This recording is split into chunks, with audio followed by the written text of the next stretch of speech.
Welcome back, guys. If you're new to the channel, be sure to subscribe so you can catch these spills every week. And don't forget to hit that bell up top so we can squat up in the comments for the first hour. Alright, so in the last video where we talked about Black Panther being a part of the Weapon X program and how all of that took place in the Ultimate 1610 universe, in that video I also mentioned that late last year, Brian Michael Bendis set it up so that now the 1610 universe is back. And I'll tell you from jump, the main thing that I'm excited about for this is the return of the characters. And I'll even get into why for a particular few of them, mainly because I have a few ideas on how I believe they should be incorporated with the 616 universe, and I'll talk about that in this video. Other ones that I think of later, I may just tack on to the end of the Ultimates playlist. And there's a link down in the description for that for you guys to check that out too. But the reason why that I kind of emphasize that I'm more excited about the characters is because I really love the characters, but I'm 50-50 with like the story arcs. Some of them I thought were great, and other ones I was just kind of like, it's alright. Like a good idea, but poor execution. But to give you guys a clearer picture of how we got here, and also to give you your differences between your 1610, your 616, and what is now your Prime Earth. And most of you guys that's been here, you already know, so I'm not going to take a long time on that. But mainly point out that your 616 is like your main continuity. Your 1610 was one of many alternate universes, but out of all the others, your 1610 was really like your number 2. And I say that mainly because Marvel spent a lot of time there with the different story arcs, but that universe was literally right next to the main 616. And so when it came down to the Incursion and Cataclysm, which was your end-all be-all for both worlds at the time, you also had your Time Runs Out, which really pulled both universes into one event. And we just talked about Time Runs Out recently, and it's crazy how the MCU movies are pulling a lot from that story arc, almost like they're preparing us for a whole new universe with new characters. I was winking when I said that, but you can't see me. Or maybe you can, I don't know. But that catastrophic event like your Time Runs Out or your Time Runs Out and Secret Wars, they gave us what we know now as Earth Prime. And a lot of people still refer to it as a 616 because it is the main continuity. I know I do a lot, and mainly because that's what it is. But just so everything makes sense in this video, I just wanted to take a quick minute and clear that up. And once again, I have links in the description for videos where I get more specific about it, but that's just something I want you to keep in mind so going forward everything else just makes sense. Alright, so the actual series where the return of the 1610 actually happens at, that occurs in your Spider-Men 2, and that's Spider-Men, not Spider-Man, like plural.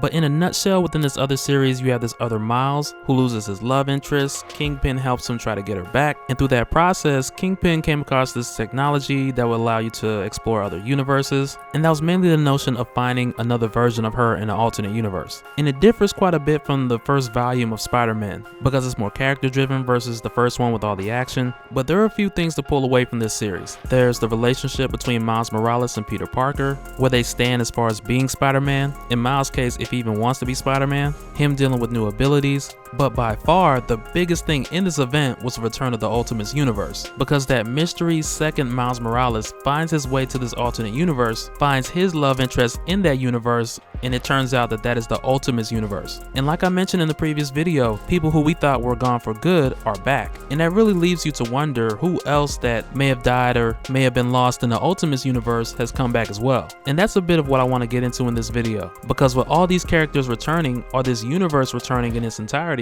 I would like to see more of these characters meet up. Like the first example that comes to mind from our last video is Black Panther. And I didn't spend too much time on my reasons in that one because I was really just saving it for this one. And with Black Panther, as you guys know, came from the Weapon X program. Well, originally from Wakanda in the 1610, and then he went over to the Weapon X program over there. But this version of Black Panther in the Ultimates universe, he's much different than the one we know from the 616 or the main continuity. And I was reading the comments from the last video, I noticed that a lot of you guys had mixed feelings about this. And it's like, how you Black Panther but you almost got killed by a panther? How you go into Weapon X, get adamantium claws, get a healing factor, get night vision, and get kidnapped like it was a bundle deal? Bruh, how you fighting Captain America in the dark? You got night vision, he don't. You got on all black, he wearing red, white, and blue, and you still lost. And I mean, y'all ain't go in like that, but I'm just kind of painting the picture. But I bring that up because he is a prime example that if you jump over to your Black Panther from Prime Earth, if he were to meet the younger, inexperienced version of himself, he could be a much better mentor to him than Captain America was. And he could teach him so much more because of his experience. Because this Black Panther, he's defeated Galactus, he's defeated Dr. Doom, and as far as hand-to-hand combat, he is one of the best fighters in the Marvel Universe. And the Wakanda in your 616 universe, and especially Prime Earth now that he has his own planet, he has exceedingly better resources where he could even repair his voice. But even greater than that, it could even work out to where Ultimate's T'Challa, once he's fully trained, he would run Wakanda, and Prime Earth T'Challa could concentrate on planet Bast and his galactic empire. And I just think it would make more sense that way, because the expansion of the planet Bast, that's a storyline all in itself. And really, because we don't know the details of this planet, is it made of vibranium? What new minerals and elements are on this planet? And I'll just tell you right now, as far as the laws of physics, I'm sure you can just forget that. Because he ain't respected on Earth. You think he gonna do it here? Nah, I ain't think so either. But those are my thoughts mainly for Ultimate's Black Panther, because I love the setup. He's a mutant, he has adamantium claws, healing factor, night vision. He doesn't need the heart-shaped herb. He's really just a blank canvas ready to be turned into something greater. And that's really what it felt like Jeff Loeb did. Start him off as a guy that was like your average fighter. Throw in some tragic moments that really show us where he's at. But then enhance his capability first, and from there show his drive and his ambition and how much better he got when somebody like Captain America stepped in and started to give him training. And that's really all that's been established with his character. He has a nice power setup and he's a quick learner. And that's the main reason why I feel like I want Prime Earth Black Panther to step in and really make something out of this guy, because it's been established that the potential is there. Now we just need that story of his journey to greatness. So next up, and this is no particular order, but next up, I'm gonna have to go with Zarda. And this one's kind of, well, there's kind of an asterisk on this one, because technically she's from Earth 31916, but she spent a good amount of time in your 1610 universe. That's why I'm bringing her in here. And I've done a number of videos talking about her background, her going up against Thor, but I think the most memorable one would have to be Zarda versus Hulk. And this is one of those times story-wise where I just really love Ultimates, and not just because of the ending. Really, it's not just because of the ending, but I liked a lot of what we learned about her character because she was strong. She did what she wanted to do, and it took a turn from this princess who often took a backseat to Hyperion but was clearly more powerful. And I really feel like Ultimate Power was one of those storylines that was designed to get her out of that, because that was the event where the Squadron Supreme invaded the Ultimates universe, because Reed Richards from the Ultimates universe, in an attempt to cure Ben Grimm, searched for the answer in other worlds and dimensions by sending out probes, which in turn devastated her home planet. So her and the Squadron, of course, retaliated. And it was crazy. They went up against the Ultimates, the X-Men, Spider-Man was there. But after this issue was resolved, she's like, I'm gonna stay here and make sure no other threats come back to our home world. And Hyperion, her man, he couldn't say no. He was just like, okay, but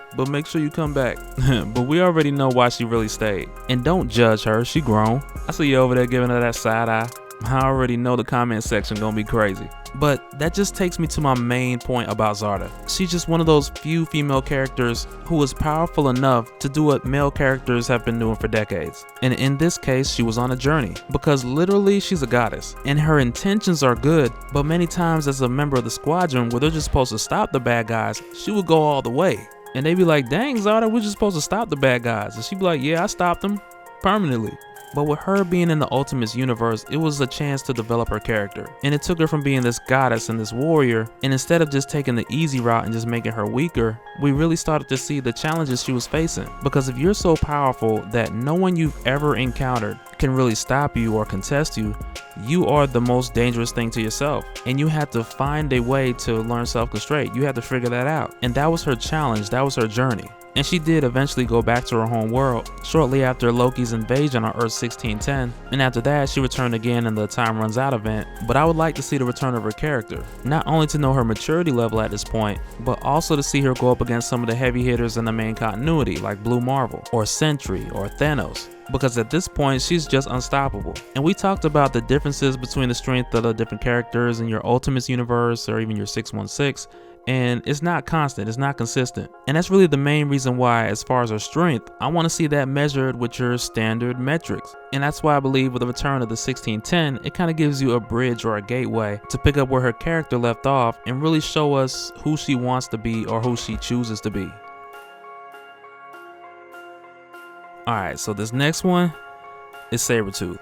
And it's not so much for the reason of having just him over in the main continuity, but it's him meeting back up with all the people that he's crossed and all the people he has bad blood with. Whether it's James Hudson, the son of Wolverine, who survived the incursion, made it to Battleworld in Secret Wars, and reappeared in X-Men Blue. Or if it's the Hulk from the 1610, who's one of the first people we've seen has returned. But even to see them cross paths again and just have another one of those moments. And for my OG subscribers, you already know what I'm talking about. As a matter of fact, if you know what I'm talking about, let me know in the description, what is that clear as day sign in the comics when somebody has lost a fight? I just want to see who remembers back that far. That's gonna be fun, and I'm gonna be looking for it in the comments. But back to the idea of Sabretooth returning for the sake of James Hudson, I just think it would be big for the character of James Hudson, especially after the reveal of Sabretooth being his brother. And with that on top of their history already, that's gonna take us back to those crazy matchups, like old school Wolverine and Sabretooth, where the fight was super savage and super personal, and half the time you wouldn't expect it. But when that Sabretooth popped up and they got to duking it out, you already knew it was going to be a problem. And that's just a couple examples of why I want to see Sabretooth back. Nothing super crazy, nothing deep at all, just want to see him fight some really specific people, but I just want to see him fight. Alright, so the next one I have to say would be Thanos. And he's another one of those characters from the Ultimates universe who I feel, much like Black Panther, had a great setup but was severely underutilized. And don't take me wrong, I did like the whole time loop of him finding the Tesseract 30,000 years ago and later him losing it or having it destroyed, but it was pretty crazy how in present day he had Reed Richards make another one, only for Reed Richards to throw it in a black hole where it ended up landing at the original Discovery with Thanos. And it was like the whole chicken and the egg thing. But that storyline taking place in Ultimate's Fantastic Four, that was really all we got. And sure, you can also say within that series we got to learn quite a bit about the character of Thanos in the Ultimates universe, but I would just have liked to have seen more, especially when that universe was coming to an end. And that would have been the perfect time, if any, for his character to pop up, especially with the Ultimates universe in general just being more graphic and more brutal. But because of the way that the Infinity Gems in this case are set up, when the universe is severely damaged or facing the threat of extinction, these stones just appear in a way for it to fix itself. And that really just would have been the perfect opportunity for him to come after these stones. But since we didn't get that, perhaps we could see something similar take place on Earth Prime. And really, I feel like the best place to do this will be in the new Thanos series. Because right now in that series, it's millions of years in the future, you're not sure who's alive and who isn't. Then all of a sudden, the two Thanos from Earth Prime, they see this third guy coming in from the desert, covered up, kind of concealing who he is, but it turns out to be Thanos from the 1610. And he's just been waiting millions of years for the right moment to strike. And he'll even say, I'm going for the younger one, because if he kills him, both of them are gone. And then you have your older Thanos who's like, well, how did you know I was going to send for him? And that's when Ultimates Thanos tells him that's what I would do. And then from there, it's just this epic fight between the three of them. But yeah, those are just a few of my thoughts about the Ultimates universe coming back. I'm really excited about it. It may be a little too excited, and it's just because I know a lot of potential's there. But you know, they also say when expectations meet reality, that's when you get disappointment, mainly because hopes are too high. But we'll just have to wait and see. But let me know down in the comments what you guys want to happen, and depending on your feedback, this can turn into a whole nother video, part 2 or something. We'll see. But if you enjoyed the video, smash that like button. If you're new to the channel, be sure to subscribe so you can catch the spills every week, and we'll do it on the next one. Alright, later.